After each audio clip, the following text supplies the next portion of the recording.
fuck out.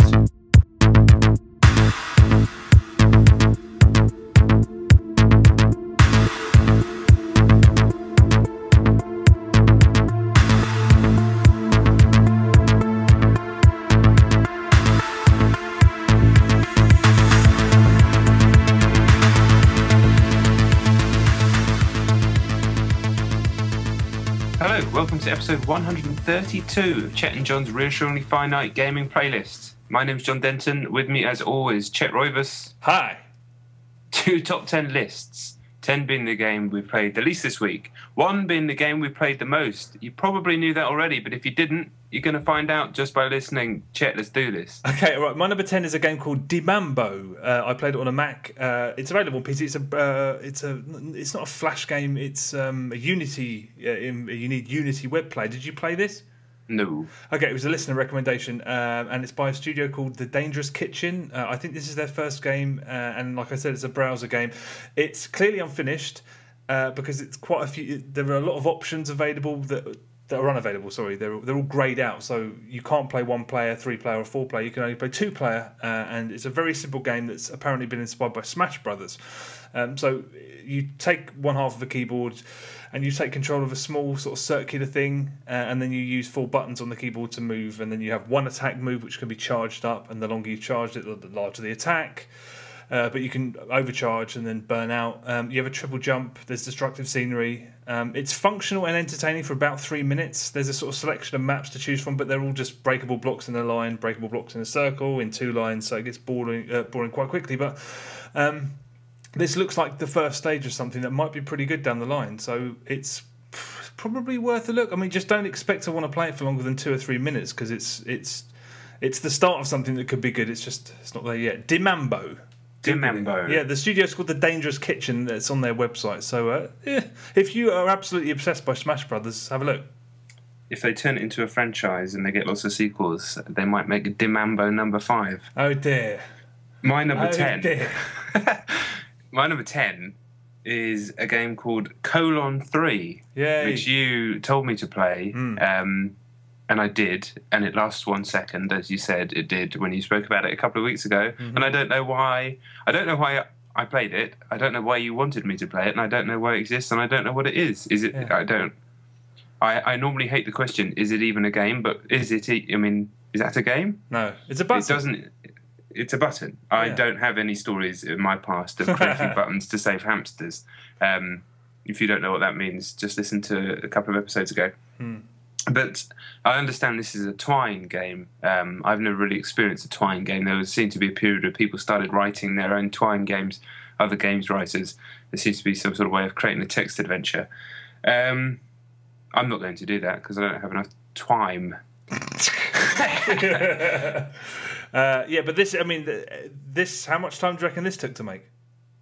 I hope no longer than it took me to play. Yeah. What does he say? No, you're cute or something. Oh, thanks for being cute. Yeah. I don't. Why did I do that?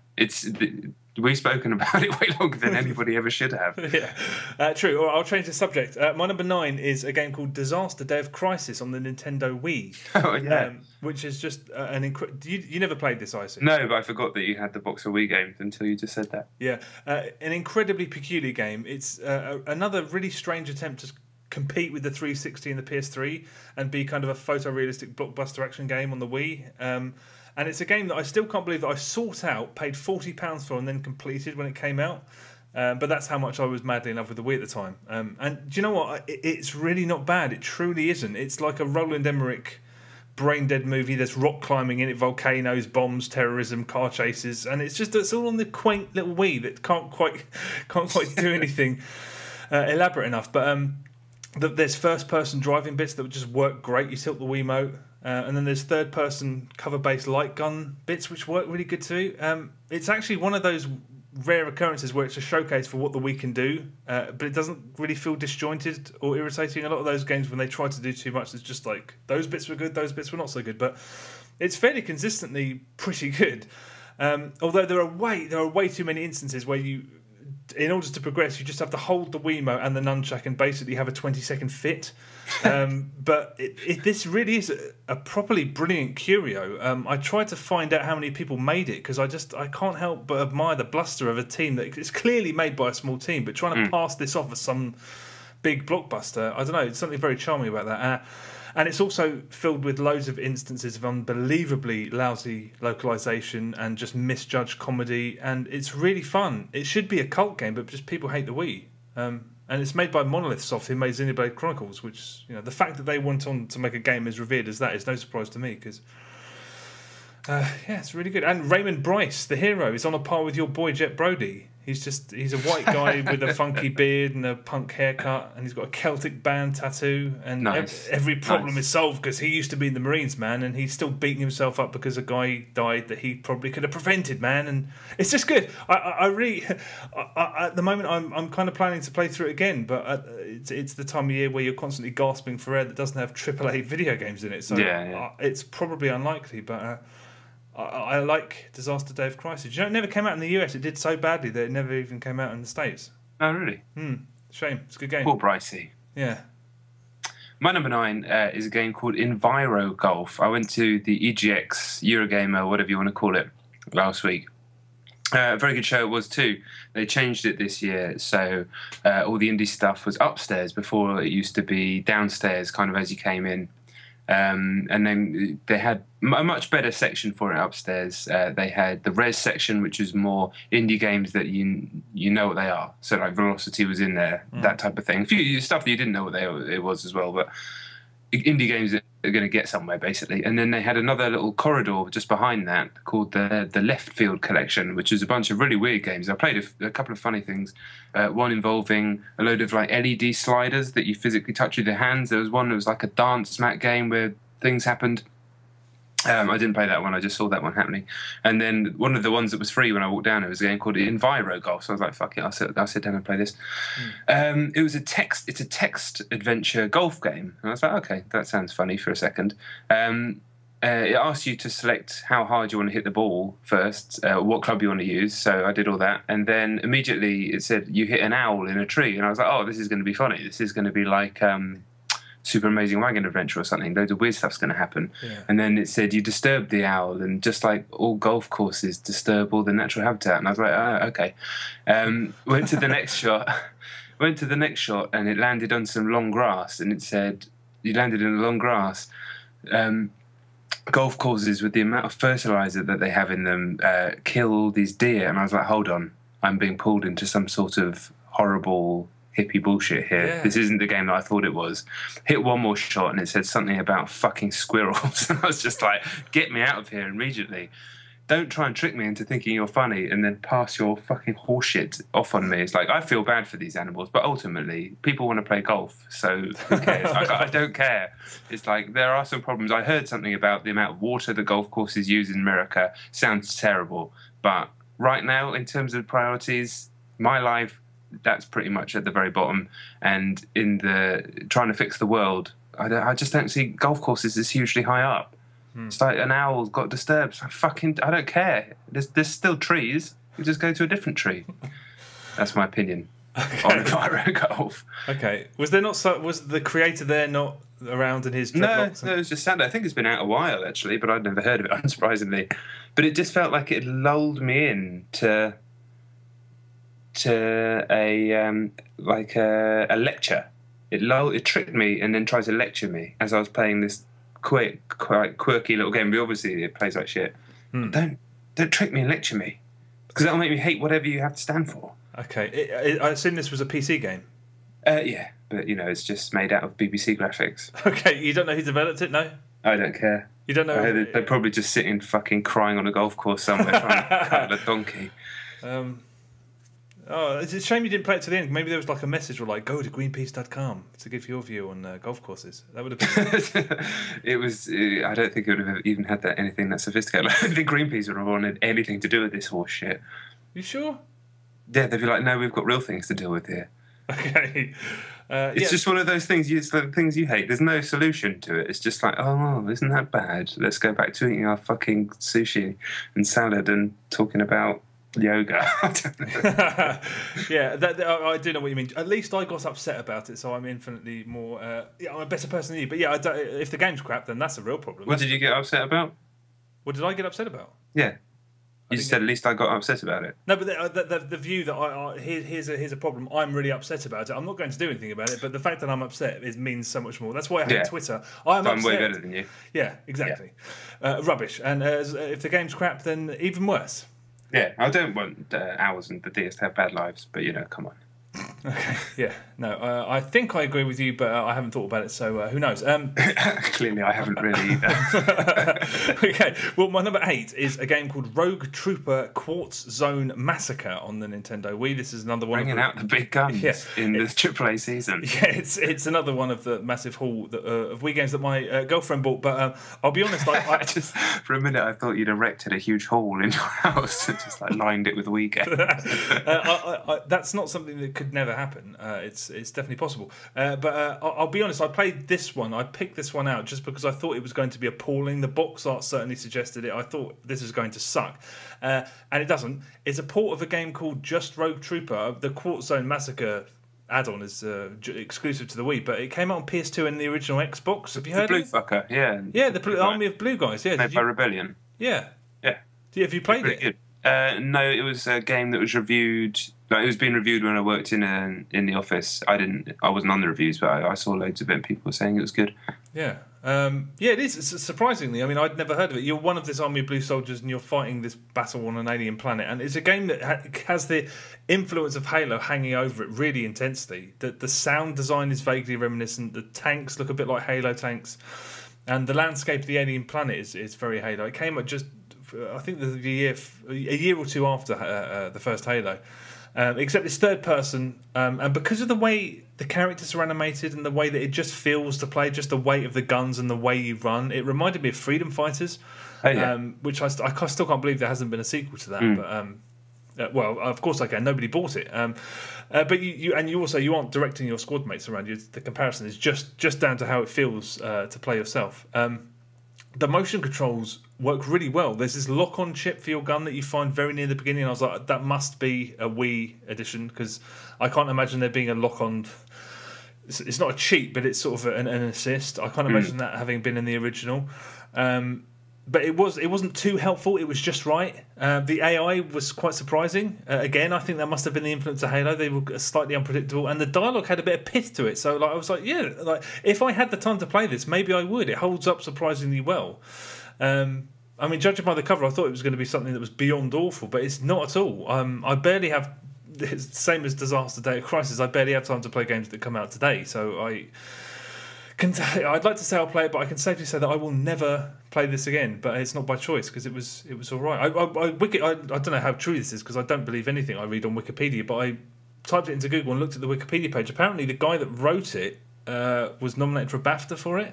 No, really. And I kind of I felt that it was a reasonably well written game straight away. So, but yeah, a game that no one's listening to this will ever play, and neither am I. So, hooray! Hooray! Yeah. Yeah, I remember. I always meant to play it. I think. Yeah, people really liked it. You could just tell it's good. My number 8 is a game called Speedrunners. I believe it was running either on an Xbox 360 or a PC with Xbox 360 pads. Again, at Eurogamer, and apparently this has been out for ages, but I didn't even know it existed. Have you heard of it? Never, no. Okay, excuse me. It is a 4-player racing game, basically, but it's actually a 2D platformer. And the idea is that you race laps with these little speedrunner dudes around side-scrolling 2D environments that loop back on themselves, and you can sort of wall jump, and you have a little grappling hook and things like that, and a boost, and you can pick up little power-ups and sort of yank each other back or chuck a fireball at each other. And it's just really, really, really good fun. As you keep going in loops around a track, the actual screen size gets smaller and smaller and smaller, so you can run the other people off the screen. That's how you win. You're running the other people off the screen. And just loads of fun.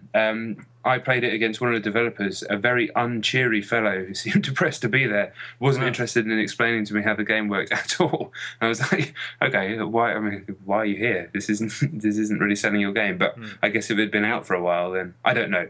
Who knows?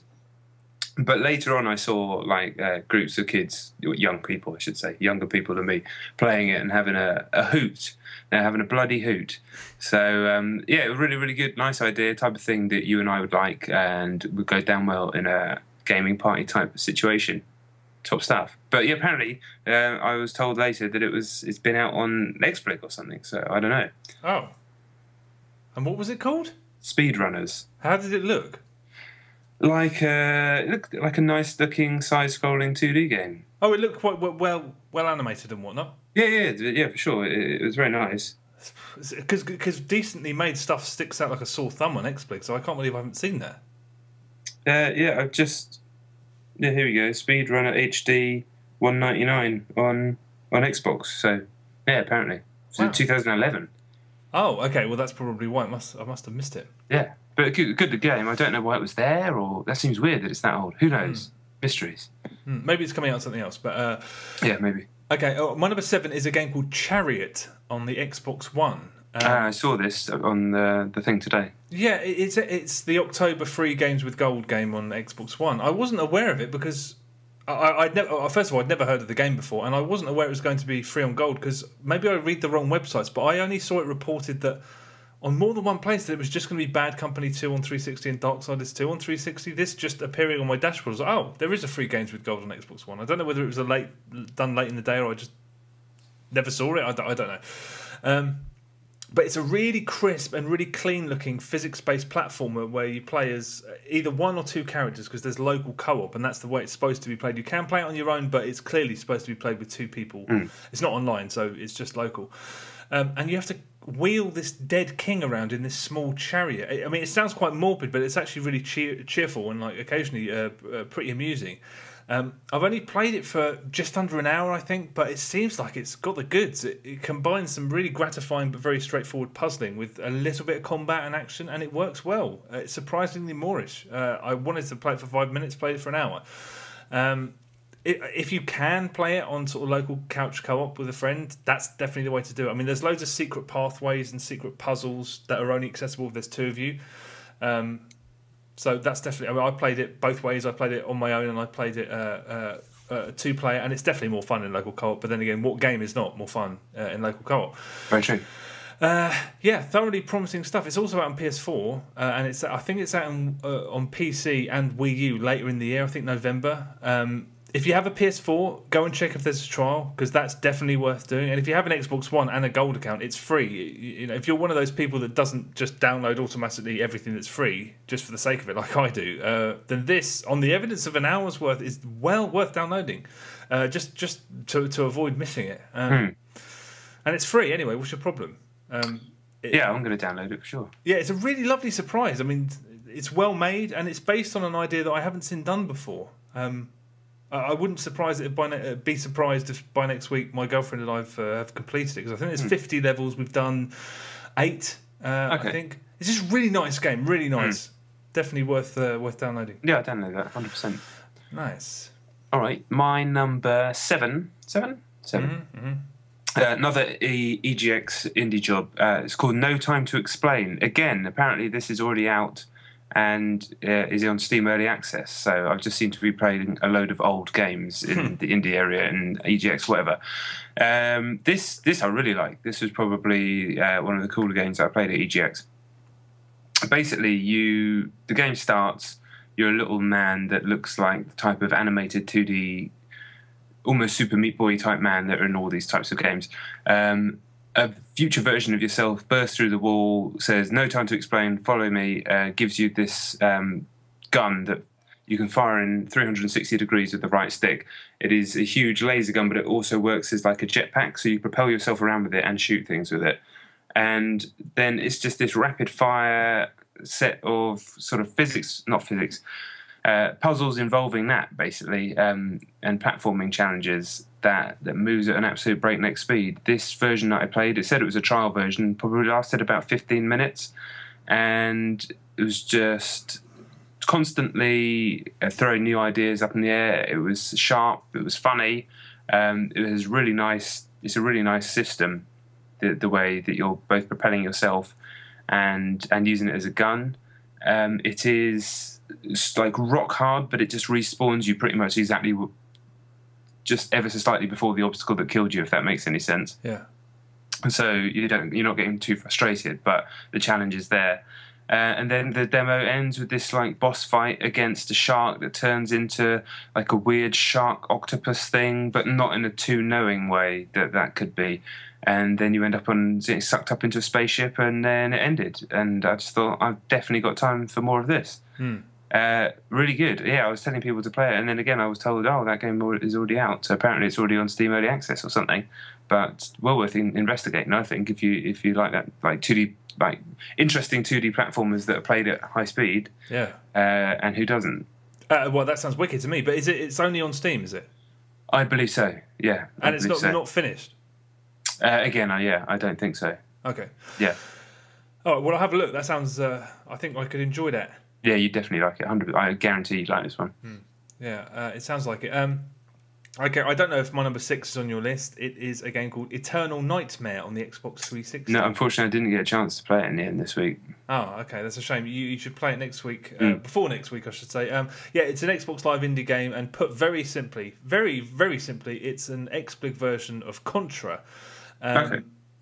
And I don't think I've seen any game, let alone any XSplig game, so slavishly attempt to replicate Contra before. And that is what, that's one influential game. I've played a Contra ripoff on every console I think I've ever owned, at least one. But this is more slavish than any of them, and honestly, it's not bad at all. I initially thought it was quite appalling because it's so difficult, but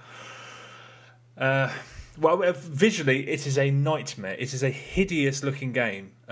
If televisions were sentient, my TV would have just switched itself off rather than suffered it. I mean, it is a hideous-looking game, and I have to believe that was deliberate.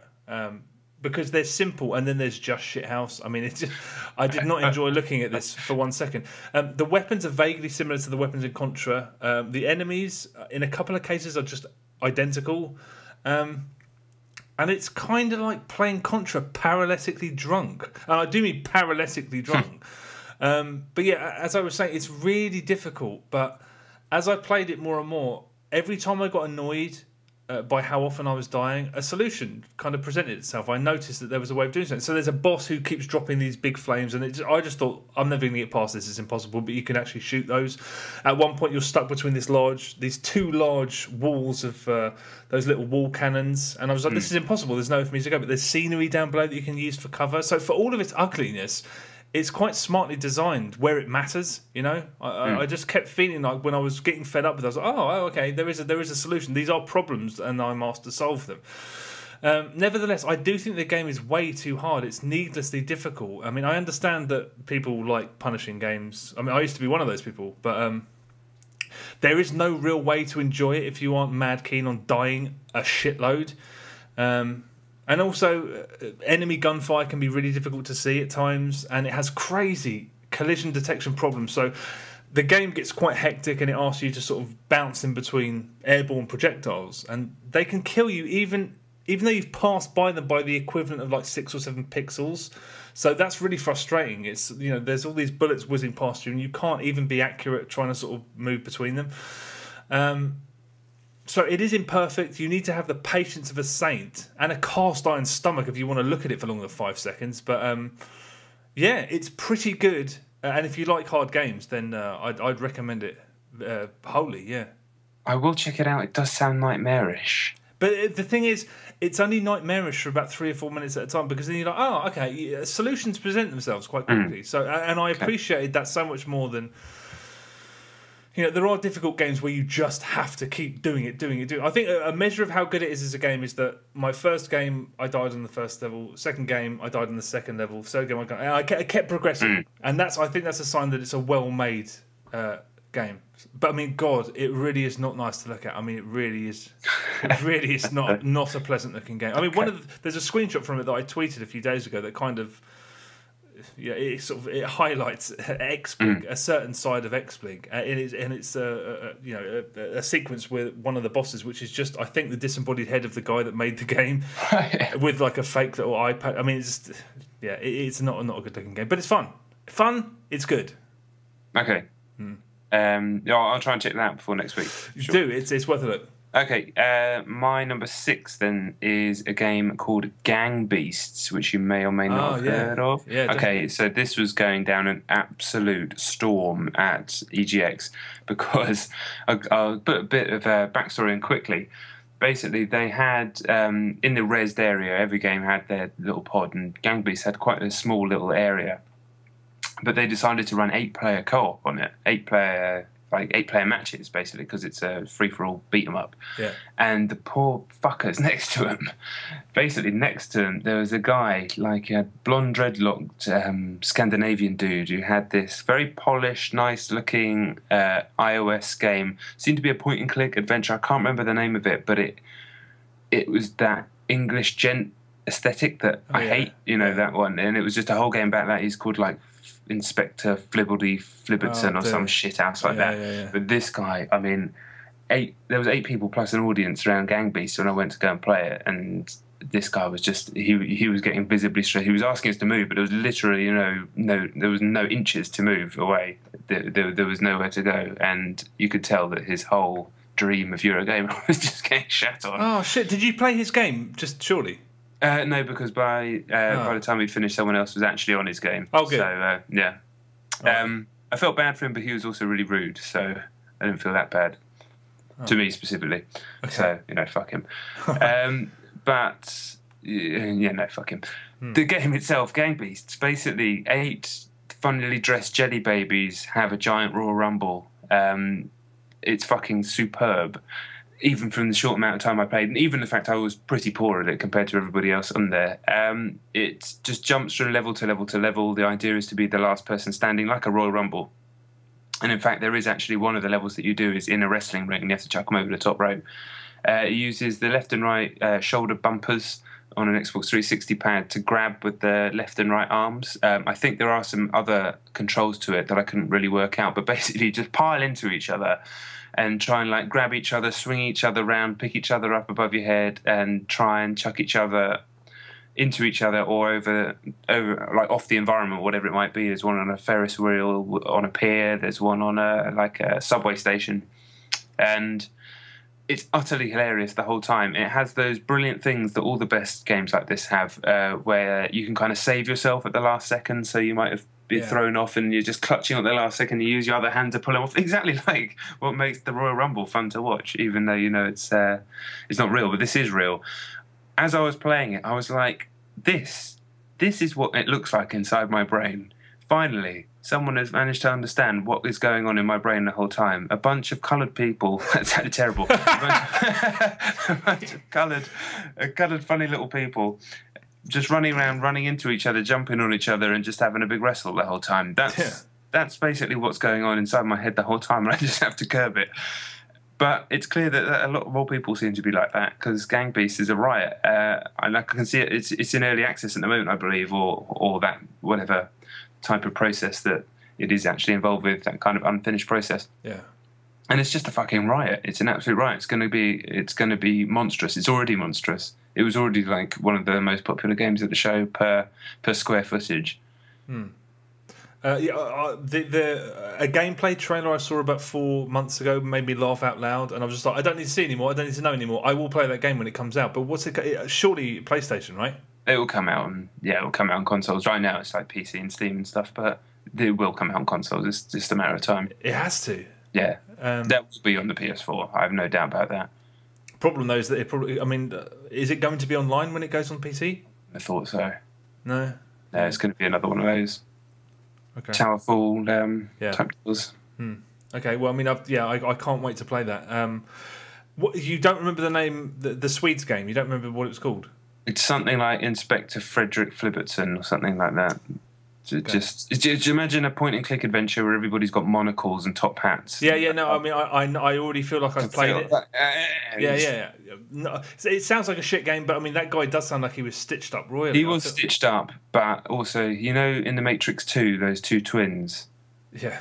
Yeah, he looked like one of those, and he was rude to me, so I don't care about him. I don't know. I mean, it must have been hard for him. It would have driven me crazy, and I'd have probably been ruder to the equivalent of me if it had been my game. But at the same time, fuck him. Okay, all right. I think you're harsh, but never mind. I am harsh, but I don't like it when people are rude to me. Okay. All right. Well, my number 5 is Titanfall, the IMC Rising map pack, which came out last week. I assume you had no time to play this. Unfortunately not, no. Okay.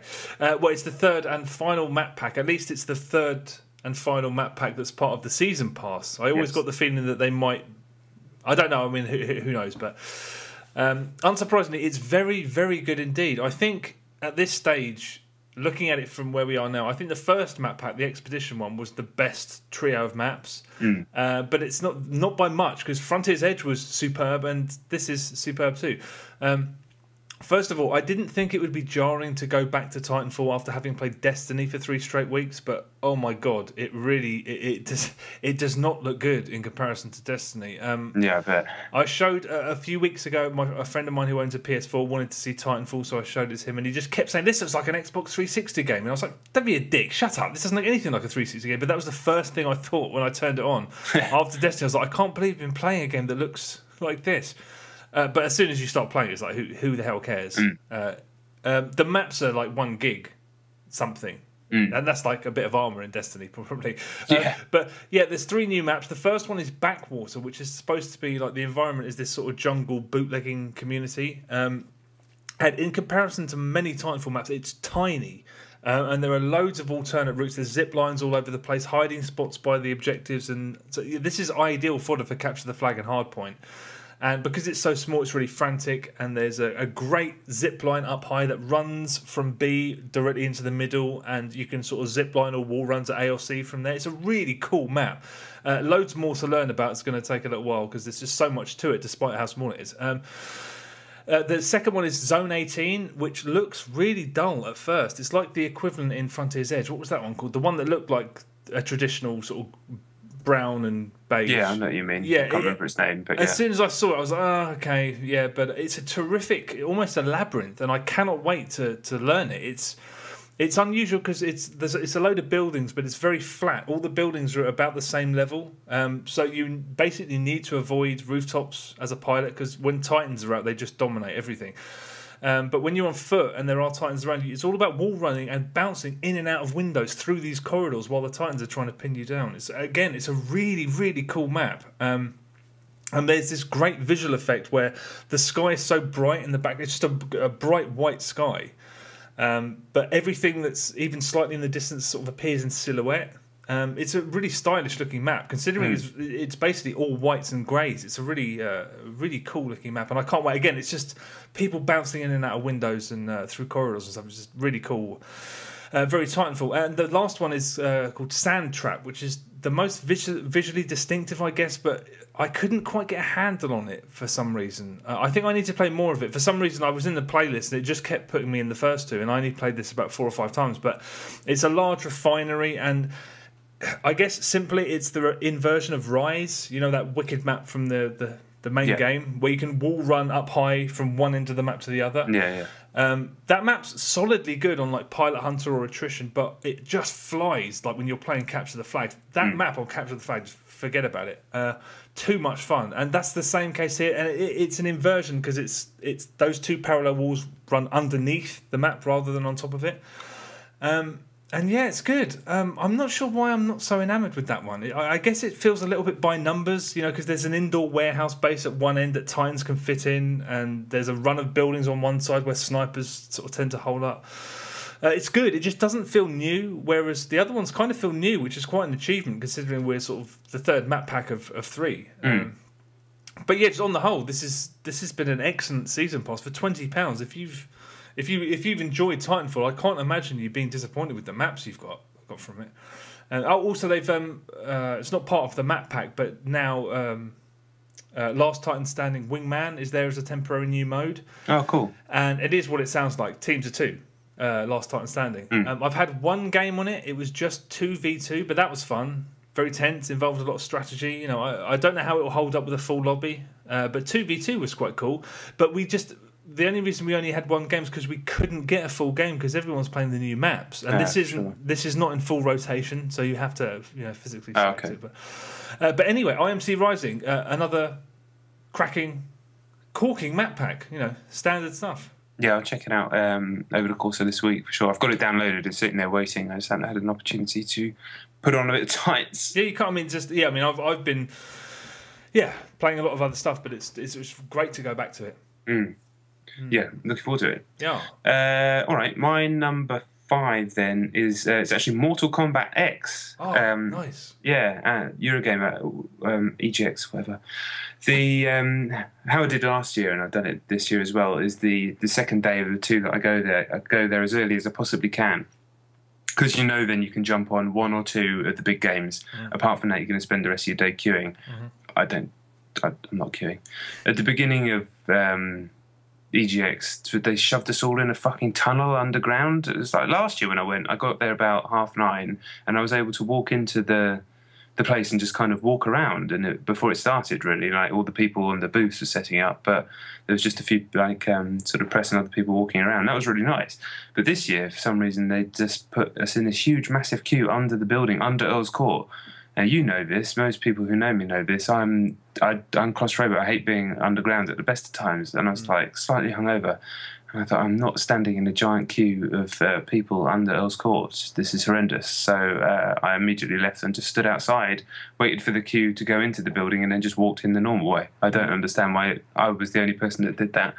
But regardless, managed to get upstairs. Last year, I immediately went for Titanfall because there was a few big games, and that was the one I wanted to play the most. This year, I couldn't really think of anything, so I was stumbling across, and the shortest queue was for Mortal Kombat X at the AAAs. So jumped on and managed to have 3 matches against one of the guys who was working on the booth. Nice enough guy. Hard to know what to say. It's so similar to the last one that it was almost indistinguishable. The guy that I was playing against, I don't think knew enough of the intricacies of the game by the fact that I smashed him in all 3 matches to explain what's subtly different about it. But I will say it looks the absolute business and moves beautifully. The animation and graphics are fantastic. Played the PS4 version, and it was still that same crisp Mortal Kombat 9 gameplay that we enjoyed so much for a decent amount of time that we played it, didn't we, when it came out on 360. And first match I think I played as Sub-Zero, busting out the old favourites. They cleverly on this demo version just allowed all the fatalities to be down and square from anywhere, so you just got to see them, and all the ones I saw were just unbelievably violent, hilariously violent. I was laughing out loud at all of them. Like Kano's one, he goes up behind them and does sort of explodes their head, but the camera's shot from the front and their face disappears, and Kano's little face is just peering through the hole. Just cracked me up. And the guy seemed quite shocked, but I just thought it's hilarious. And the X-ray moves are just way more brutal. The ones where they zoom in and you get an X-ray view, don't you? And bones crunch and stuff. But there's just more detail, more stuff going on. You can see like vertebrae crunch. I mean, they were hideous before, but they're way more hideous.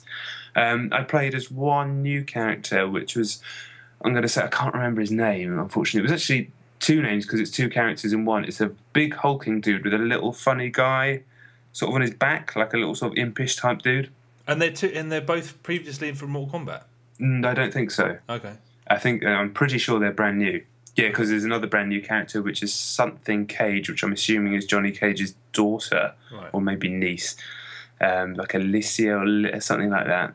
And there was one more character, but neither of us got to see who that was.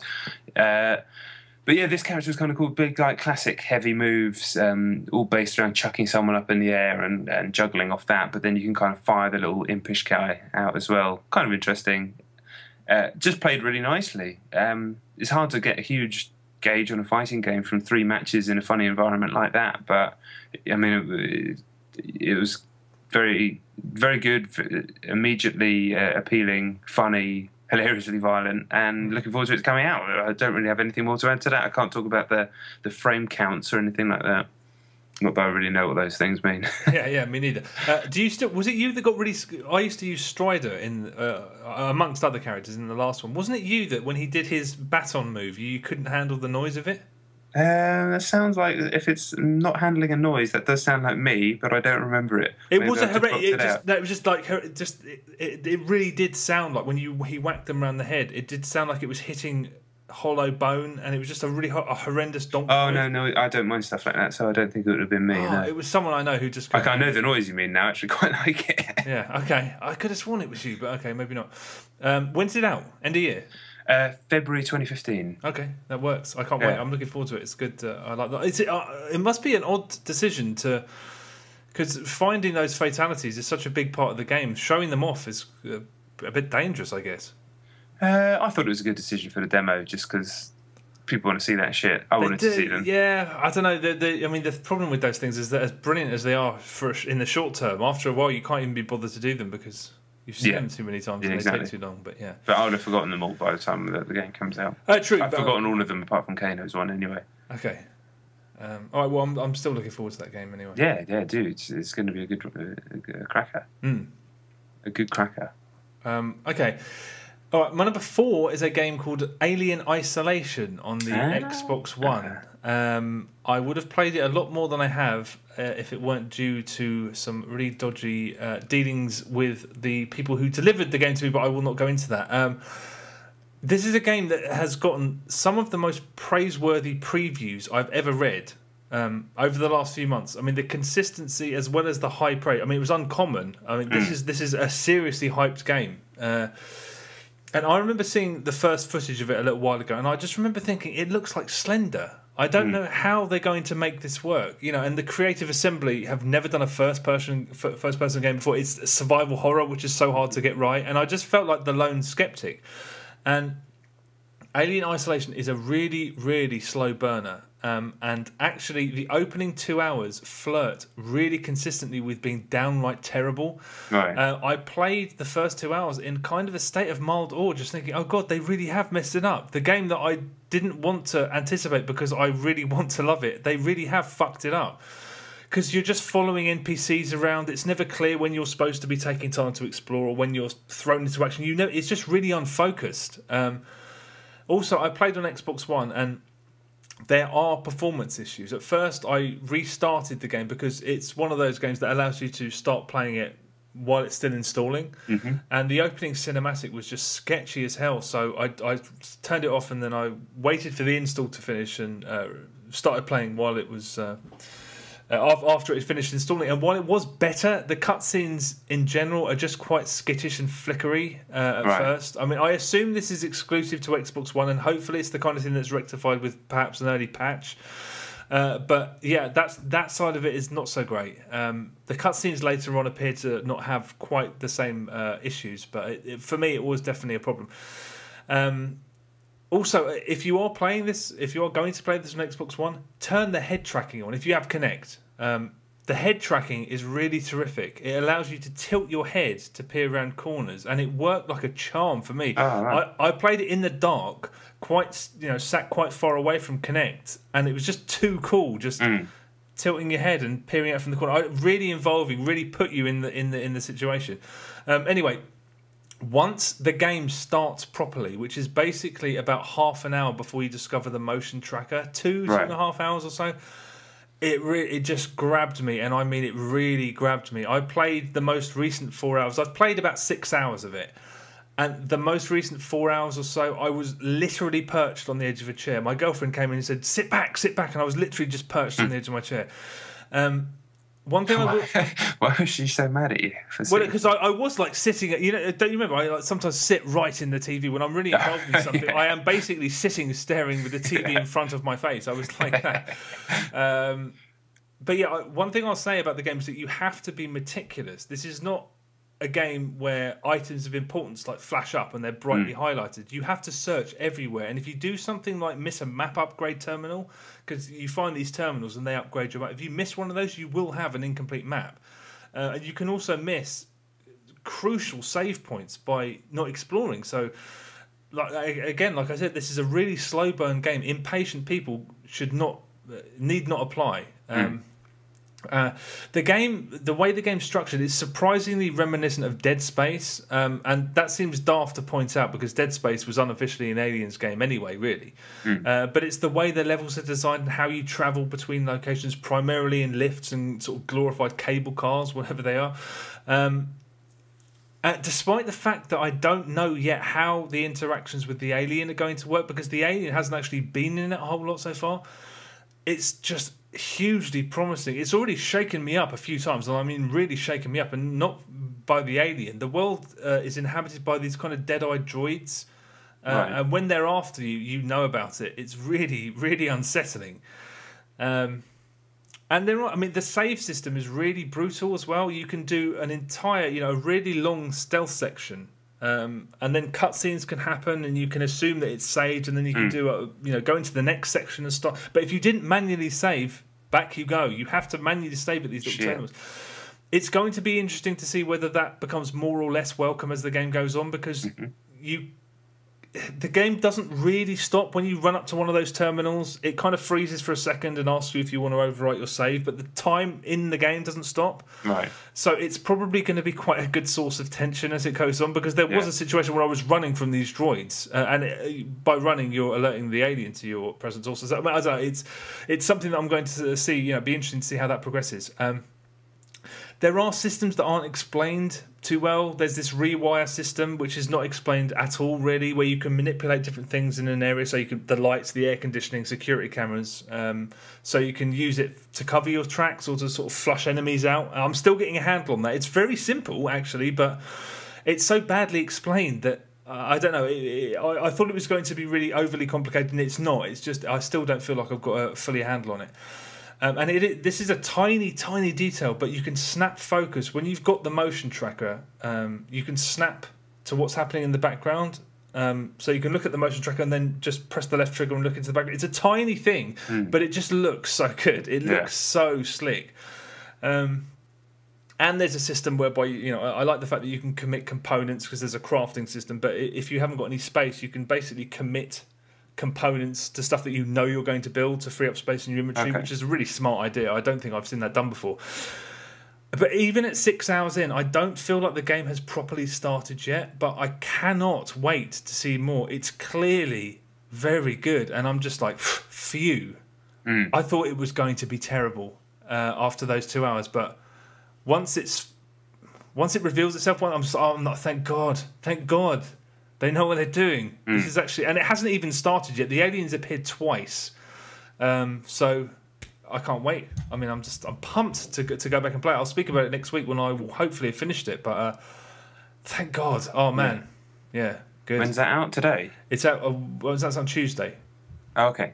Okay. And it's just I can't wait. I haven't played the survival missions or the DLC. The Ripley. I cannot wait to play this some more. I may play it. After we finish recording, because I think they've done it. Shit. Yeah, I want to play it, obviously. Yeah, of course. Okay, another game I wanted to play and did. The other bigger game that I played at EGX was The Evil Within, the new Mikami game from Bethesda and Tango, which is his studio. Very excited for this game, basically because Shinji Mikami has the most ludicrous track record probably of anybody, really, in terms of my own tastes. I mean, obviously, Shigsy, people like that, but this is the guy that made Vanquish, Shadows of the Damned, Resident Evil, Devil May Cry, Beautiful Joe, was it? No, I don't know if that was him. I don't know. If God Hand. If you look at his CV, it is a joke. It's sickening. Yeah. So if he has got a new game coming out, then I'm involved.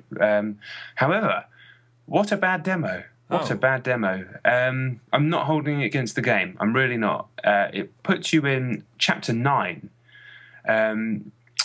You start off as the bloke, I'm not too sure of the guy's name, heading towards a very Resident Evil-style mansion. And there's no context for this. Well, you're in Chapter 9 in the demo. The headphones that we were given, nice headphones, but they were so quiet, I barely could hear the game. There's no way of turning it up.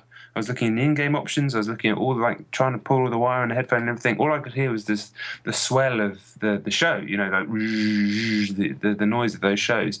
I couldn't hear the fucking game. And this is obviously, like any of these games, audio is such a huge and vital part. Yeah. They did such a good job because it's dark in the room and everything like that, and you didn't really notice the other people around you. So even within the setting of a show, it's like it's in its own little box and everything. So I reckon I could have got involved, but I couldn't. I could just hear everything but the game. So that kind of sucked. And it's a strange area to put you in. This is I mean, it plays like over shoulder. It's very Resi 4, Shadows of the Damned. It plays over the shoulder. You can pull up your gun. When enemies do come, it feels a lot like Resident Evil 4. It's definitely, another one of those unofficial sequels to that game, much like Shadows of the Damned was. Yeah. So awesome. But the area that it puts you in, it's basically like a door puzzle, and you have to go and find bits to get into the door. Okay, so you're going through different rooms. A couple of things happened, a couple of weird, creepy scares that didn't really do anything for me, mainly because I couldn't hear them. So much of being scared is the noise. And it's hard to be scared when all you can hear is everything but the thing that's trying to be scary.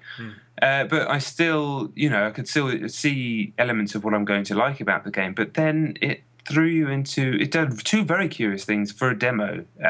One, there was these bombs, like, on the other side of doors, and they're basically traps.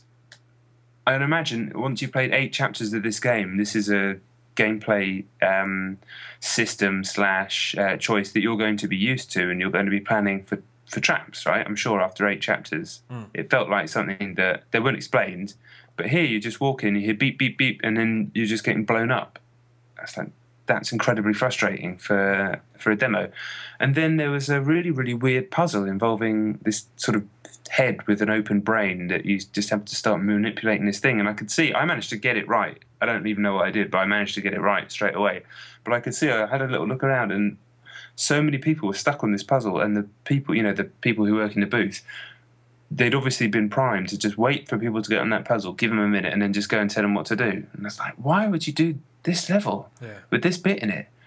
Did that, and then just kept getting killed just after that, and I ended up bailing on the demo. I just thought, this is just spoiling an experience of a game that I know I'm going to like. So really bad, just a really bad demo. Really, I'm not holding it against the game, because I know it doesn't feel like I'm not going to like the game, I think, but really bad because I've been in situations with bad demos for 10 years in working in games and previews and things like that. So I can kind of take a step back sometimes and just try not to hold it against the game too much, if it's certainly a game that I've got a vested interest in like this. But I worry about all the other people that are going in there, maybe excited for this game, because this does not show this game in a good light at all.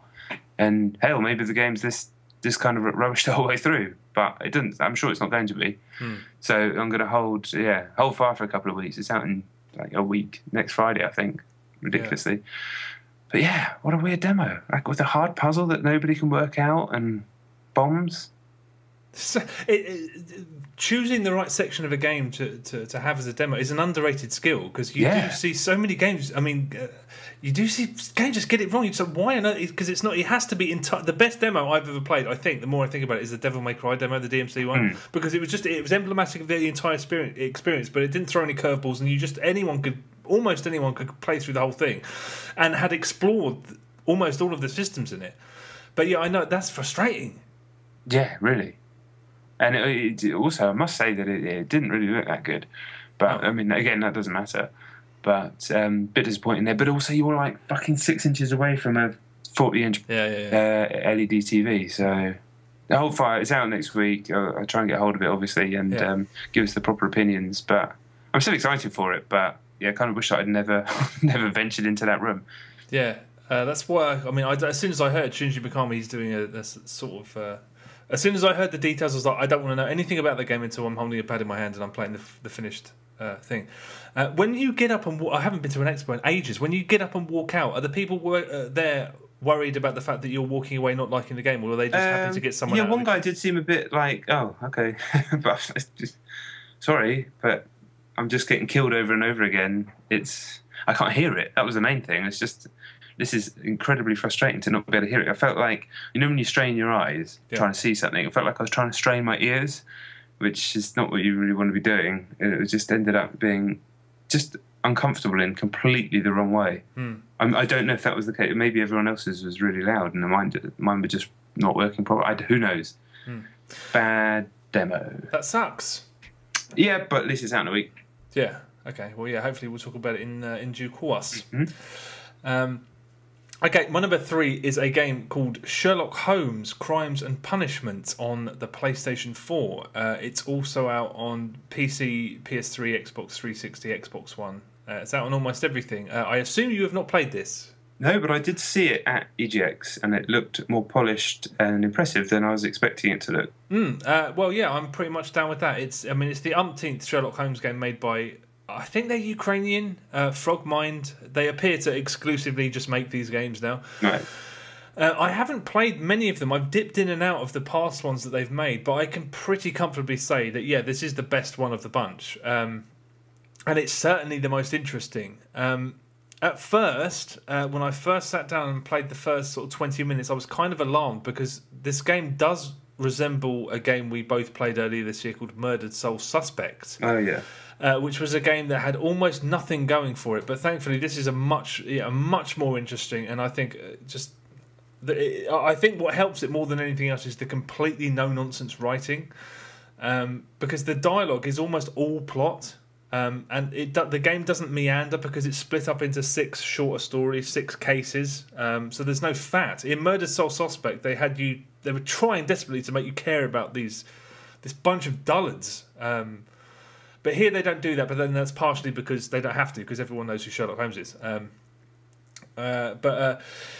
Sherlock Holmes in this game is actually quite a pleasing and successful sort of amalgamation of at least 3 takes on the character. He still looks and sounds like the original Sherlock Holmes, Basil Rathbone, and there's a tiny bit of that sort of larky humour from those Guy Ritchie films, a little bit, but it's the BBC one, the Cumberbatch one, that has clearly influenced them the most, because one of the main gameplay conceits is that you can stop time before or during an interrogation to sort of study a suspect's appearance. So you slowly look them over for clues, much like in the Cumberbatch version, he'll look and he'll just pick things out about their appearance. So you glide the camera over and you find points of interest, and then they come in handy. But the main new system is that you conclude every case yourself. Although there is a right answer, obviously, there are multiple different ways for each story to end. And you can have your own ideas about who was, say, the instigator of a crime, and if there was a fall guy involved. And you can choose to be wrong, or unduly forceful, or completely amoral, and just throw caution to the wind. But here's where that's where the flaws really start to begin, because not only do they allow you to go back and redo the final stretch of a case until you get it right if you want to. I just thought that was really pointless. It means that the whole systems exist for nothing. It's just going to be people trying to go and get it right, which doesn't... I appreciate some people want to do that, but it just, in the grand scheme of the game, it didn't make a whole lot of sense. But the stories don't interlink at all, so the consequences are meaningless. I kind of hope that a wrongly accused person in, say, the first or second case could come back somehow later, but that just doesn't happen. I tried. Each case is basically standalone, which I think is a bit of a missed opportunity.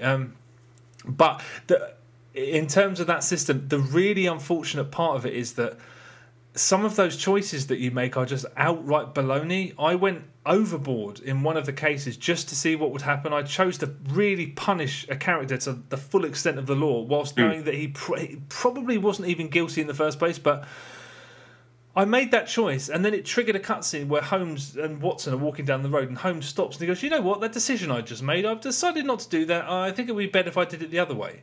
I was like, why did you give me the option? It's not like that's going to trigger... None of them have any bearing on anything else. I just thought, why you give me a choice and then you correct me on it, even though neither choice has any bearing on the rest of the game? Really, really weird.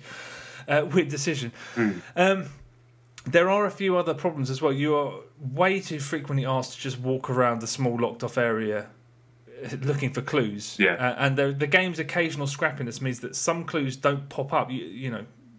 You have to stare at a very specific part of the screen, or if you're inspecting something, you have to look at a very specific part of a very small object. Otherwise, the cutscene won't trigger, which is definitely frustrating. The load times also are basically pretty severe. Like I said, I played on PlayStation 4, and there are many instances in the game where you're travelling between 2 or 3 locations. So you can find a clue and think, okay, I've got to go interrogate so-and-so about that. So you go back to place A and you ask them about it, and then they say, oh, go and see so-and-so, and then you just get directed between your console. I think if you cut out all of the coach journeys that you take between locations, you'd lop a third of the game off at least. Right. And even on PS4, those loading times are not great.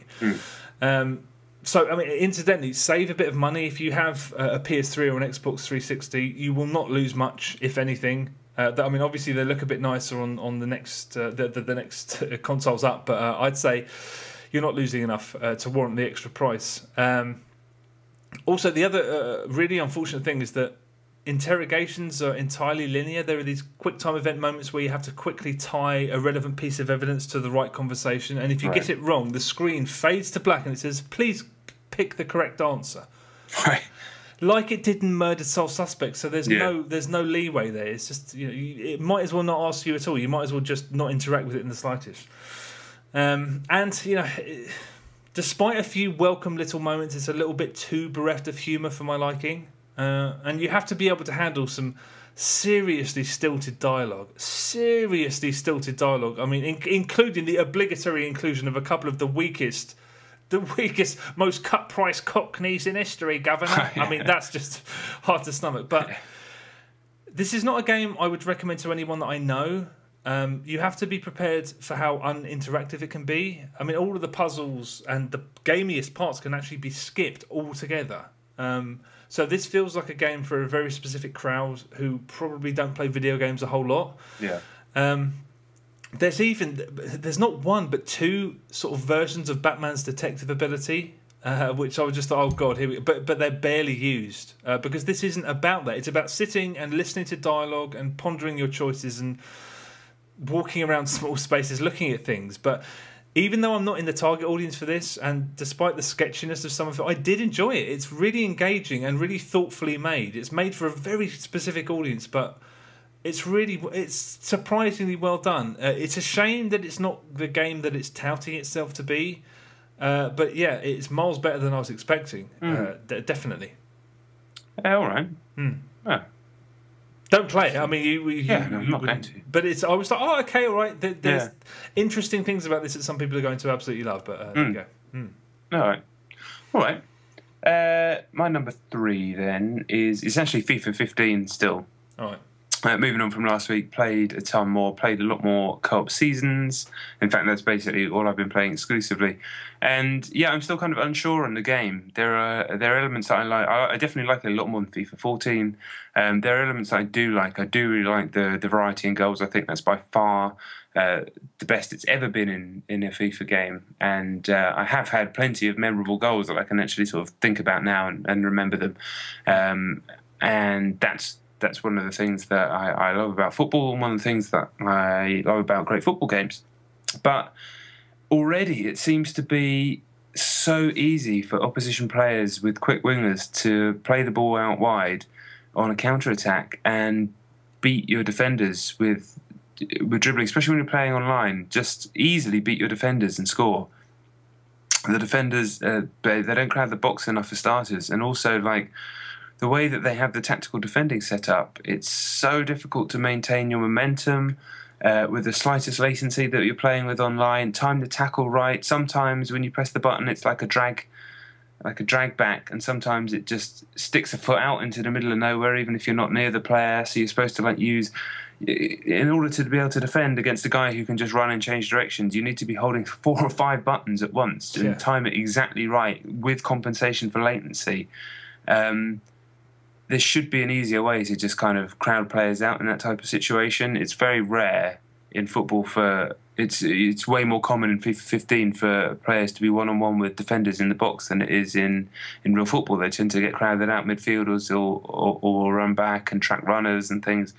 And it just doesn't happen enough because it's way too easy to counter-attack because, again, it's so easy when you're clearing the ball just to press the pass button, do a 180-degree reverse pass, and pass it directly to the feet of your striker, and then launch an attack from there. So again, it's constantly played in transition when you're playing online, and that kills. That does so much damage.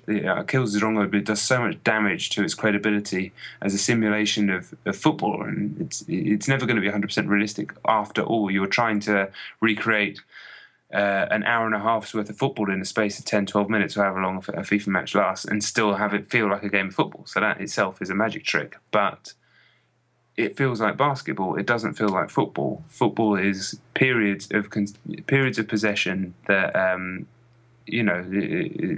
they're sometimes broken up, and sometimes it is back and forth. But commonly, it will be a period of possession for 20 minutes, with the odd break here and there. Period of possession for the other team for 20 minutes, or one team will dominate the whole match.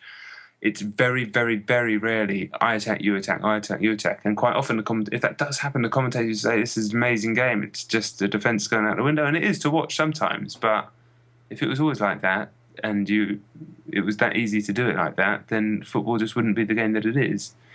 And there seems to be no way of it not being like that, because I tend to clear the ball with the hoof button, because instinctively, and from years of playing Pro Evo, when you're under the cosh, to use an annoying footballing term, when you're really under a lot of pressure, you need to just get the fucking ball out of there anyway, into touch, clear it.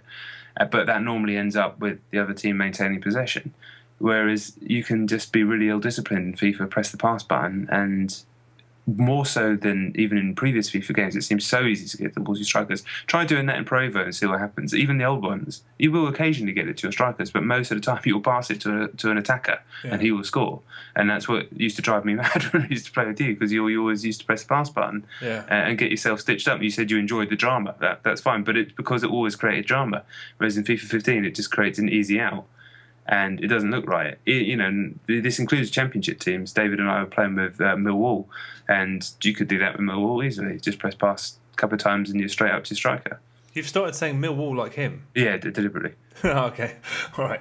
Well, FIFA 15 is my number 2. So, by and large, I'm kind of surprised by how much I like it. But I don't know whether how much of that is down to the fact that I'm just so happy I'm not playing FIFA 14 anymore. But regardless of that, I do think this is clearly superior to that game. Yes, it is. It is way better. Yeah, I mean, but nevertheless, there are still issues that just really lead me to believe that the tide has got to be turning, especially after Pro Evo's demo. I really think that the pendulum deserves to swing in that direction if the finished game is as promising as the demo suggests. But EA Canada they're still working to a template that I just think has run its course. They have nowhere to go. It's still made for a very I say a very specific audience. People just like football games like this. It's very clear. They like action heavy, very pacey football games like this. But if you're looking for that, this is pretty much rock solid on the whole. I have to say also, I thought it was kind of ludicrous at first, but those brief little cutscenes that they've added do add a little something. Yeah, you do feel more like you're interacting with a real game of football. And the commentary snippets during the post-match highlights and on the pitch, you can see sort of players yelling at teammates to mark runners and stuff. It's not just in the cutscenes, it's actually you can see that stuff happening in the game. It does involve you more. Much like you said, it does sort of engage you with the proceedings more than it has done in the past. The whole thing about lob through balls, they're much less likely to succeed now on the whole. When you see people trying to do it online, it doesn't work anywhere near as much. Yeah, it's gratifying when your keeper just runs out and just mops it up easily. Yeah, I mean, and also your defenders tend to mark runners a little bit more readily. Yeah. So, but in its place, what I found is just, it feels like, was it FIFA 10 or FIFA 11? I think it was FIFA 10 where the big problem was ping pong passing. Yeah. I'm already seeing it exploited endlessly online. It took less than 3 days, but they've already done it. Every game I have, donk, donk, donk, donk, donk, donk, goal. I couldn't do anything about that. I literally couldn't do anything about it. Are they going to fix it? I'm really interested. Yeah. Exactly, they didn't fix the lob through balls. I'm really interested to know, because people loved FIFA 14 for those reasons, for all of those flaws. So perhaps the same's true here. I don't know. I still can't believe that referees still ignore the most violent tackles imaginable. I mean, the things like shoulder barges and basically body checking, they go unpunished. That's a legitimate fault with this game and the last one. Why would you create the animation of a player stopping dead and basically lamping a player off the ball if they weren't supposed to get punished for it, because they never are? Some of the stuff you see just like, ref, that's an instant black card. Why did you do... that's a mystery. That's still exactly the same as it was last year. And although I appreciate the fact that you can score more varied goals now, I've lost track of how many goals I've had scored on me from really impossible angles, like on the wing, maybe 10 or 20 degree angle, running up towards the goal. In FIFA 14 and in most football games, they don't go in, but these ones just go in, usually through the keeper's legs. I've been scored on that way. I've actually already lost count online. Because people just constantly run, they run up to the wing. An impossible angle. They're basically running along the back goal line. Yeah, that has happened to me a few times, to be fair. That's out of whack completely, I think. Yeah. And just in general, the newfangled keepers are a real mixed bag. I mean, like, it's 50-50. Sometimes they rush strikers making runs that you did not even see coming, which is awesome. And you're like, fuck, get in there. But there was one time where my keeper was standing, shielding the ball as if he was trying to let it go out for a throw-in front of the goal while strikers were running in. And I'm just like, Keeps, what are you doing? What are you trying to do to me, Keeps? So it's split down the middle. It does really bizarre stuff, and it does great stuff. It's just... God, it's annoying when he acts like a complete idiot. But the package as always is really solid. I like Match Day Live. I'm not a football fan, but it's cool that you can go and see what your team and your division and your nearest competitors are doing, and there's news pages, and then you can enact an upcoming fixture. That's really quite a neat feature. I'm pretty sure that's nice. Pretty sure that's new. I play Ultimate Team, not for very long. I always play it for like a month or so, but I like the fact that there's now lone players there.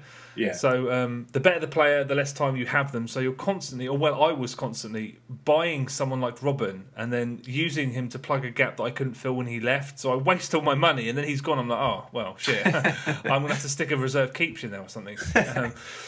Also, I've got to say this. I will say this whenever anyone asks me about FIFA on Xbox One. Kinect is amazing. Yeah, it is. FIFA with Kinect, if they shouted about it more, I'm pretty sure it could shift Xbox Ones on its own. I really do, because it is amazing. You still can't use Kinect online, but it's so good. It makes me just want to play offline more, because the substituting a player is amazing. I mean, it has worked for me across FIFA 14 and 15 100% of the time. Seriously, yeah. I've never called a player's name out where Kinect hasn't recognised who it was, and then it's amazing, truly. But it's not only great when you're playing career mode. You can call for passes. If you're playing, trying to build up your own pro, suggest that you can say, "Oh, I have a shot," or you can get your keeper to charge, or you can tell a player where you. Does it work on that? Does it? That's yeah, cool. yeah. Or you can tell a player where if someone else is taking a corner, you can tell them, "Go back post, go for the back post," and it works brilliant. The Kinect implementation is amazing, truly. So I mean, yeah, but on the whole, I'm happy with this game. I really am happy with it. I think it's an improvement. Will I still be playing it after Pro Evo comes out? I very much doubt it. Just because, as we've discussed many times, the gameplay has no real depth to it. A good FIFA player is someone who knows how to manipulate FIFA, not play FIFA. Yeah. And that will probably get tiring for me quite soon, I think. But on the other hand, I'm sure that almost everyone who buys this will almost certainly be happy with it, at least in the short term, and I guess you can't ask for much more than that. I agree with all your points. Yeah, I agree with all your points. It feels like it's going to be a good stopgap for another 6 weeks. Yeah, I'm still in there's a new game buzz, and that's just getting battered down by the fact that people play it online and they just seem playing it against people online. All they're concerned about with breaking the game to their advantage, not playing people a good game. People don't really want to play football. Yeah, no, they don't. Exactly, they want to break FIFA and yeah, it's frustrating. But when you do have a good game, it's more than enjoyable. Yeah. Cool. All right then. I'm guessing then if that was your number 2, I know what your number 1 is. So I'm going to switch mine around. Okay. So my number 2 is Middle Earth: Shadows of Mordor. On Xbox One, I've played all but the very, very, very final level, I believe, of this. So I've basically completed it. It is a open world combination of Batman, very, very, very much Batman, Arkham games, and Assassin's Creed, set in Mordor in Middle Earth. You play as this chap called Talion, who's a ranger, same type of deal. By the way, before I continue, if I'm wrong about any of these Lord of the Rings-based facts, I apologise. I don't hate Lord of the Rings by any stretch. I actually quite like the films, and I read the books when I was young, but I'm very forgetful, so I apologise. A ranger, same type of person, I believe, as Aragorn, Viggo Mortensen, and I also believe that Sean Bean from the films. Might be wrong, but he certainly looks like him. He is killed in an opening cutscene, along with his wife and child, by the Black Hand of Sauron. He is then resurrected by a wraith, who then you also play as this wraith at the same time, which was basically the developers' way of giving themselves carte blanche to any power, anything that they ever want to do. It's just that, oh yeah, the wraith can do that. Right. I've got no problem with that. It's a video game. That's absolutely fine. Yeah. You can jump off a 20-foot building and just land on your feet. Oh, wraith power. It's fine. That's absolutely fine. In fact, it's quite good. The game itself, it's absolute basic level. Like I said, it is Batman meets Assassin's Creed. The combat is Batman combat. Now, we say that quite a lot, but if I was told this is actually a tech share, I wouldn't be surprised. It is exactly the same rhythm, the same types of counters, but this is all swordplay, of course. The same buttons for the executions once you get your combo up to a certain level. But like Batman, it is fantastic, because every other game that tries to copy Batman's combat just fucks it up, basically. They don't get the idea that it's supposed to be done in a rhythm. They're just the gaps that you can traverse between enemies, all that sort of stuff. This, however, gets it bang on, and because the fact you've got a sword, you're hacking up orcs and uruks, the big old orcs, to pieces, and it's extremely gratifying if you like that type of thing, which I do. So kudos there straight away. The Assassin's Creed stuff, the game allows you to be stealthy along with hacky, but rarely enforces either, which is good. I think is actually a much smoother and less fussy version of Assassin's Creed's movement, basically climbing up buildings. Again, you can kind of just sort of shoot up the side of a building and grab onto a thing without too much fuss. Wraith power, no problem. That's why you can jump that high. So you can climbing across little ledges and shit, jumping down on baddies. Very Assassin's Creed, but like I said, a less fussy version of Assassin's Creed. What's most interesting about the game, though, so you can imagine open world, bunch of side missions, some of which are leveling up your weapons, story missions, obviously, standard stuff in what is quite a small open world. But the reason it's small is because it's very dense, and it's populated by Sauron's army, the orcs and uruks, who they have this kind of hierarchy to them, and the game calls it a nemesis system. And I remember hearing this when the game was announced and paying zero attention to it, as you tend to do when anybody announces something with a name. But this is actually by far the most interesting thing about this game, and just a really, really super cool system, and the thing that makes the game as good as it is. And I should say, this is a very, very good video game. Basically, all the orcs that are strolling about, there's a bunch of them who are higher ranked, called captains, and there are higher level captains, and then level beyond that, and then war chiefs. There's 5 war chiefs. There's 2 kind of open world maps in the game, and there's 5 per open world map. But let's just kind of go back to that beginning bit. So you'll be, say, you'll first come across a captain. You'll be having a scrap with a bunch of orcs. You can get piled on by loads and loads and loads and loads. And then you'll suddenly hear Ranger, and some guy will turn up, and this cutscene of a real fierce-looking orc with a funny name at the bottom, like Haruk the Spitter or something like that. And he'd be like, "I thought I saw you, Ranger. I'm going to cut you up proper." And then you get into a scrap with this guy, and he's like got an energy bar, which none of the others do, and it's a proper fight, and already you're kind of into it. If you manage to beat him and get the chance to kill him, you'll fall down, you'll be crossed out, and then it will go to a screen called the Battle Report, which is a bunch of, at first, silhouettes of different orcs in the different positions within the army's hierarchy. And he'll be revealed, and he'll be cut down, and he'll fall down, and maybe someone else will be promoted into his place, or might just stay there. And then you can be moving about, and suddenly that same guy will appear again, and he'll be like, Ranger, last time you gave me this scar, but I won't let it happen again. And it'll be the same guy, and he's got this big scar down his face and like a metal plate where you've hurt him before, and you have another fight with him, and you get into these like long, drawn-out battles throughout the course of the game with different orcs. And it just has this level of personality and depth that no standard combat in this type of game could ever possibly have. And there's so much more to it than that you could start grabbing certain weaker orcs and basically interrogating them like you do in Batman. You know, when you grab them and make them talk. You can do that in this as well. And that will give you intel on some of the other captains, so you can find out where they are on the map. And eventually, you're trying to locate the war chiefs, so you need to get intel of where the captains are to be able to do that. And you can do any of this in any order. It's kind of like Crackdown in that respect. And it's just such a brilliant system, and it creates these amazing these amazing long drawn out battles between you and these orcs. And then something like you might just get chopped down by some chump orc in battle, but then he'll get promoted and he becomes a captain, and then his own path might take him all the way out to being a war chief through, because they start battling each other in the game as well. So that you'll have missions on the map where two orcs are dueling for power and stuff. It's just, honestly, it's brilliant. It's a brilliant system. It's brilliantly implemented. It's very, very cool.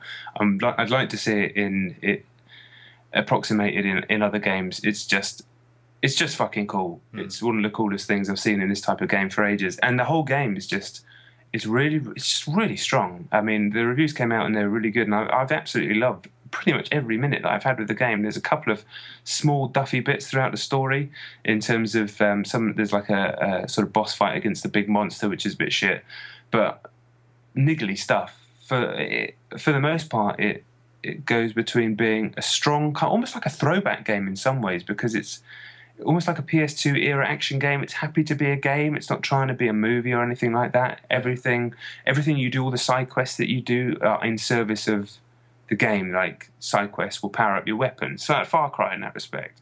It's not just stuff for the sake of stuff. Everything's in service of this game. But that Nemesis system and the personality of these orcs, and they're all rendered like their names are generated. It's just great. A really, really strong game, kind of out of nowhere, really. I mean, obviously it had been announced and had a degree of hype. But I must address 2 articles that I read today. I have to, because both of them got me fired up. 2 of the most ridiculous articles I've read in so long, and I've been ignoring a lot of ridiculous stuff over the last few months, but this is just daftness. Both from the same media source, basically. One was on Polygon and one was on The Verge, which, as far as I'm concerned, are the same thing. Yeah. The one on Polygon was about, at the beginning of this game, the very, very beginning, there's a tutorial where you're asked to sneak up behind your wife and press X to give her a kiss. It's the same thing that you use to sneak up behind a baddie and stab them. I was like, that's cute. That was the entire emotional response I had to that. That was it, literally that. There is a 1,000 to 1,500 word article by a chap called Zach Gage, a game designer. He made Spelltown, I believe, and other things. Dedicated to what a huge misstep this moment is, how it's completely out of place, how it ties into women as learning objects and things. I mean, a maddening, ridiculous piece of prose, born from the mind of I can only assume is a madman. And yeah. Just I was kind of beggar's belief when I was reading it. But I will say one thing about this absolute horseshit that I read. I will say at least he backed it up. As ridiculous as his argument is, he backed it up with kind of how he would have done it, why it was problematic for design. And I was like, this is madness, but I kind of believe you actually believe it, if that makes any sense. As horseshit as this is, and as melodramatic as it is, I'm going to let you off a little bit, because you've kind of backed it up enough where I think, okay, you're just maybe a bit of a nutter. And even though this is obviously just a load of rubbish, I don't know. It's like maybe it did irk you to the point where you felt you needed to write into Polygon and ask them if you could write an entire article about it. Maybe it did.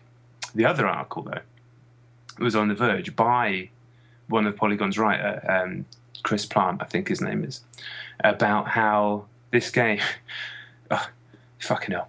This game is a morally repulsive video game. Okay. So it goes into basically like one of the things you can do in this game is like torture the bad guys, but it's hugely graphic in what you do. You basically sort of grab them, and later on in the game, you get to the point where you can start controlling the bad guys. And there's a twist in the second half of the game where you can start controlling orcs and even captains and sending them to betray. And you basically start bending. I mean, it's one of the back of the box quotes: bend Mordor to your will. So you start doing that. He has taken this to an extreme of extremes, calling the game morally repulsive, but I still had to play. It's a shocking game. I mean, honestly, it's a bloke hitting orcs, right? That is what this game is. It's a bloke hitting orcs. I'm all for reading into things. I'm all for critical analysis. I'm all for semiotics even. But this is a bloke hitting orcs. And it's very good at being a bloke hitting orcs. He starts talking about, and isn't it problematic that this white dude is just hacking through this like minority? I'm like, stop it. Stop reaching for things that aren't there. Yeah. It drove me mad to the point of all I could think of is like, you're a person who has completely forgotten how to be a person. I don't believe for a second that the reaction you're pretending to have in this article is your real reaction. And if you have that little to worry about in this world, that this video game about a fucking Lord of the Rings man hacking up Lord of the Rings baddies, that's how it affects you, that much. And to top it all off, because I must admit, when you start bending everyone to your will, you start to feel a little bit sorry for the orcs. Isn't Lord of the Rings, and I don't know much about Lord of the Rings, really. I have seen all the films a couple of times, and like I said, read the book. But isn't the whole basic concept of Lord of the Rings absolute power corrupts absolutely? Isn't that what Lord of the Rings is all about? Fundamentally, the one ring to rule the rule that corrupts you? And that's the thing that this game's making you feel? How dare you, writer? How dare you? He says, I think the developers stumbled across something that they couldn't really quite work out how to explain, in that they stumbled across this complicated thing. It's like, oh, you think you're better, do you? You think these amazing people in Monolith Productions who made this amazing game and crafted this Nemesis system and developed this world that's believable and created all these gameplay systems, wrote a script that's actually quite entertaining and a story. You think that you, sitting there, scribbling your little story, have thought about all of this stuff and none of that's crossed their mind? They haven't thought about any of this stuff, any of it at all? Fuck you. I am so glad I have not. I started reading the Polygon article and I thought, I can't read this. I can't let more than 15 seconds of my life be dedicated to reading this. But that, the one on The Verge, I'm half torn between going to read it. It's not true. That's the thing. It's bollocks. There's no way you feel like that. Bollocks, mate. Bollocks, do you? And if you do, you've gone wrong. You've gone wrong somewhere along the line. You've forgotten what you're doing. I don't even know what to say. There are things written like that every day, and I like all that is a giant testament to the fact that you are, by definition, socially retarded, because the way that you interact with anything is determined by how other people view it. And I don't even know if I'm so torn. I want to go right now and read that article, but I know I'm just going to think, what's the matter with you? Yeah, that is the main thing. I've got, it's just like a person forgetting how to be a person. You've forgotten how to be a person. What are you doing? What is this? Is this what you want to do? Is this what you want games writing to be? You want it to be like this? You don't want it to be just interesting things about discussing how the Nemesis system works, or maybe even interesting. Maybe phone up the developers. Maybe contact the writers. Yeah, put it to them, and then make something an important piece out of it. Yeah. Maybe write an actual article about your reading into it and how that's interesting. Or maybe even if it made you feel awkward when you were doing that, isn't that an interesting character? Isn't that an interesting take? Isn't that like, because it did make me feel slightly awkward towards the end. It's like, God, maybe my character isn't that good after all.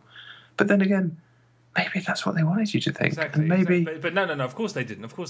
No, because I stumbled across it, because I've just sat there and I've played half the game. Fuck off, mate.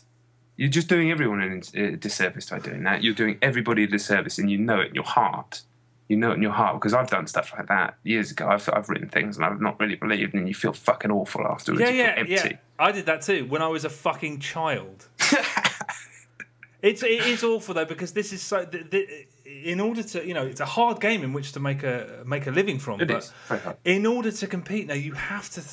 The things that you have to write about to get traction are being upset about things. Yeah, but this guy's like the senior editor at Polygon, so he's all right. Twitter has perverted everybody because Twitter is a tabloid medium. Everybody has to be tabloid in order to interact on Twitter. That's just an absolute. So when people are just, I don't know, we're going down a very weird road here, but that just sounds.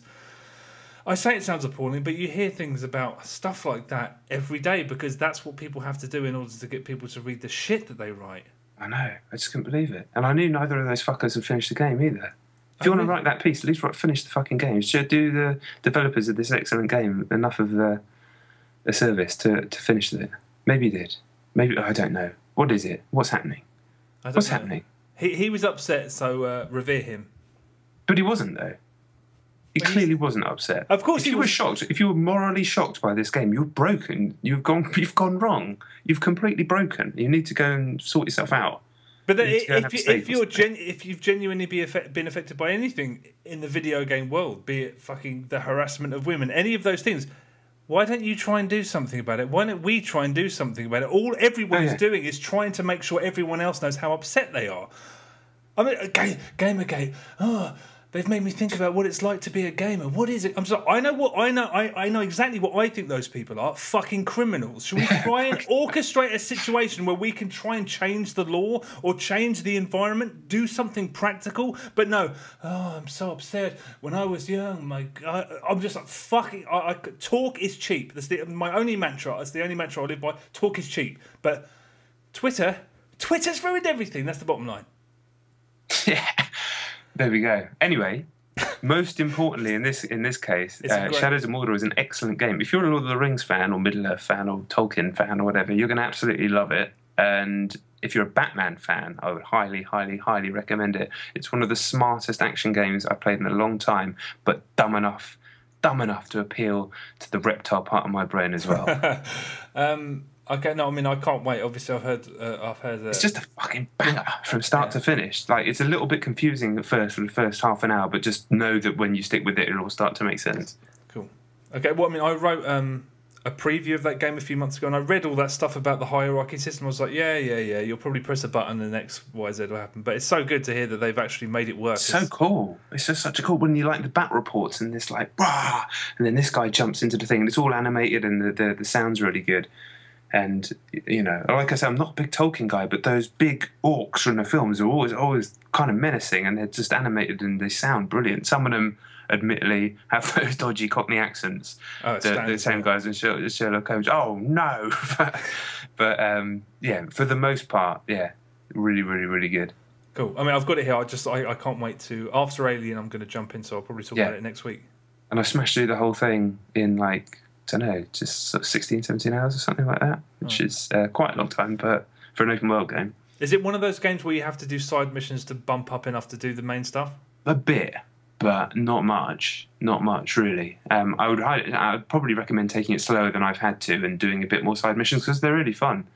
And they all, they all play back into the game, like I said. But yeah, it doesn't feel like Assassin's Creed where you've got 10,000 things to do and none of it makes any sense. Yeah. Okay. Fair enough. Cool. I can't wait. Good gameage. Well, my number one, our number ones are the same then. Forza Horizon 2. Forza Horizon 2. Go ahead. Forza Horizon 2 is a rather splendid video game. Yep. From Playground, the guys who did Forza Horizon 1, unsurprisingly, playing the Xbox One version. What to say? Set in south of France and the north of Italy. Apart from that, basically the same deal as the first game in terms of the single player, beautiful cars, beautiful environments, unbelievably good handling model, open world, kind of takes the best out of what Criterion have been doing over the past few years, marries it to, as I said, a truly wonderful handling model that is kind of arcadey enough to appeal to the likes of you and me, but really, the physics going on in there, you can feel it. That's like, I've never felt a game where you can feel the road and feel the kind of the torque and the tension. I don't know enough about cars to even really explain what it is that I love about it, but you can feel these cars more so than in pretty much any other game that I've played. and they bring in off-road stuff as well in this game, so you can kind of plow through the forest, not the forest, but the fields and like vegetable patches of these areas, and sort of smash through all this stuff, smash through hay bales, and all set to like a brilliant soundtrack, which most of the time is music that I would never listen to, but just fits the mood perfectly. And that's a good word, actually. Everything kind of is all in service of the mood that they're trying to create and the ambience that they're trying to create. They're trying to make you feel like you're on this kind of like rare, short-lived, don't have to worry about the real world type of trip, where if you're a car enthusiast, even better. But just like this the idea of going to like a festival and it just being about friends and music and cars and everything like that, all of that really just keeps getting fed back to you the whole time, and it's a really, really nice place to be. And it happens to be an absolutely marvellous racing game on top of it, with an incredible amount of depth and options as well. I'm assuming that you are a fan. I am. I mean, I will say that it is just more Forza Horizon. It is. It's, if you're the kind of person who always exclusively is looking for something new, you might kind of be disappointed that they've just add. You know, it is just more Forza Horizon, but that's all that I wanted. It's more Forza Horizon. It looks amazing. Everything about it. I mean, there are a few new bits, sort of bells and whistles, but by and large, it's the same, and that's all that I wanted from it. I still really love the speediness of the level up system. It's more like a shooter than a driving game. And there's something kind of amusing about the fact that you're rewarded for almost everything you do. It's so part of the game's kind of hippie-ish personality. If you sort of not everything, if you smash into something, great Rickage, 100 points. It's like, you're rewarded. You can make points work for you no matter what you do. Yeah, she smashed up people's scooters. Yeah, points. Yeah, it's there's a little bit more pressure on you than there was in the first game to tune and tinker with your car, which makes it feel a little bit more like the normal Forza games. But it's still, by and large, it's still, despite looking so gorgeous and so realistic, it's still cartoonish. Really, I mean, it's the conceit for one thing, but there is also there's a stretch of beachfront road in this game that looks like Outrun. It looks like a stretch of road from Outrun brought to life, and the world feels fully coherent. You know, unlike something like Need for Speed Most Wanted, which purported to have a sort of online world, even though this isn't really an online world either, it feels like it is. I mean, even when you're jumping in and out of online and offline, it feels like you're in the same place the whole time. Yeah, I mean, I just think it's absolutely tremendous. I kind of knew I would. I mean, again, it's a perfect. The demo is perfect because it just illustrates what the game is, what you can do in the game, and that's what you get. That's what you're buying into. I've played a fair old bit of multiplayer, but I haven't played a lot. I mean, I know that the Infected, was it the Infected one that you really hated? Literally one round of it we didn't dig, but I played another couple of rounds which were fine. It's like a game, but basically a game of tag in cars where it kind of works like Halo's Oddball. Yeah, right, I see. It's not my favourite, let's just put it that way. It's not my favourite, but that final game was on a map where you just kept crashing into trees, and I was just like, I just want to have a race. I don't really want to do this. I don't really understand why I'm doing this. But when you go onto the road trip mode, which is the main way to play Forza Horizon 2 online, there's a free roam, which is just what it is, and you can kind of do co-op challenges and things. But if you want to do racing, then you're going to go on a road trip where basically you vote on an area, and then everybody just piles it over there in their cars. It might be quite far away. You can do that kind of at your own leisure, and it's kind of like a casual race. The single-player game does that a few times as well. Always good. And then you just get onto a series of races. If you just wanted race after race after race, the game doesn't really cater for you in that way. You might have to look for a different game. It, again, feeds back into that, as you said, kind of hippie-ish attitude. Just like, yeah, man, we'll race when we're ready, but, you know, let's just enjoy ourselves while we're here. And you do. And then the racing is tight, and if you really have to concentrate, and unfortunately people have a tendency to try and shove you off the road, there's not a lot you can do about that in racing games. When you're playing them online, it's just like, it's one of those things, you're rewarded for not doing that with points, but, you know, people are still going to do it. It is a bit more problematic in this because there are so many stretches of the environment that are kind of built up, so you're on these narrow paths, and if there's 8 cars, it's even if you're not playing against people who want to do that, it ends up happening anyway. It does. Yeah. But when I did have like races where 1 and 2 broke out from the pack, and you just have these really, really tense back and forth where you're trying to like slipstream each other and concentrate on every single corner. And they're great. But even if you lose, you just like driving to the next place is so fun, and you're leveling up the whole time anyway, just from driving with skill or doing cool drifts and stuff. Yeah. It never really feels like winning is. I mean, it actually says that in the video about the online that you can access from within the game. It actually sort of explicitly said it's not all about winning, so don't worry. And it doesn't feel like it is really. You know, you're always getting points, you're always leveling up, you're always in a good mood. Apart from if you're playing that one particular game of Infected on that map, but I don't want to hold on to that too much. Just a kind of lovely experience, really, and yeah, well, it's like a late summery treat. Yeah, I mean, I loved the first Forza Horizon, and I love this. I love it. I mean, also worth pointing out again, the Connect support is excellent because you command if you have Connect, you can sort of direct this. You can basically have a GPS that works really, really well. Essentially, it's a GPS, and it would just connects when it's voice controlled. A lot of the time, it's just really quite marvelous. But yeah, I mean, the game should shift Xbox Ones by the shed load. It's so good. It's just, and it's definitely worth stressing again that this is not the po-faced, dead serious Jeremy Clarkson endorsed Forza Motorsport. It's not one of those games. It's like an homage to the best Criterion games more than anything else. It's just brilliant. I just think it's tremendously entertaining. I mean, I love it to bits. As do I. Great stuff. Yeah. Great stuff. Yeah, indeed. Although, if you wanted to find meaning in it, it is you are playing a bunch of very, very rich white people who drive with no concern. I know. Racists. It's morally shocking. Yeah. Is what it is. It's what was that? How did Eurogamer describe those little pixies in that Rayman game? Disturbingly sexualized. That was it. Yeah, that was a fun. This is disturbingly racist. Anyway, it is. Okay. Disturbingly elitist. Yeah. But yeah, okay. Well, that is us done. Thank you very much for listening. This is probably going to be quite a long episode, but thanks very much for listening. As the usual schnitzel. Twitter, Facebook, YouTube. Check us out on YouTube. Just type Chet and John into YouTube. You'll find something we've done and can go to the channel from there. We're on Twitter at John Denton, at Chet Rovers, at Chet and Johns. We're on Facebook if you like. If you're feeling kooky or something, I don't know. Stuff goes up there once a week, whatever. But yeah, that's it. Thank you very much for listening. We'll be back next week. Keep it real. Hit the subscribe button and all the things that we do, and then we'll have more things for us to do. Yay. Bye. See you later.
Danny Dyer's guide to gaming.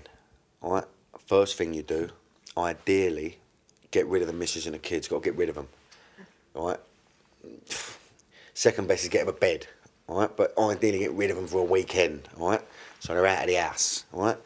Second thing you do is you know, get a nice crate of lager in. Now, don't go mad with a beer.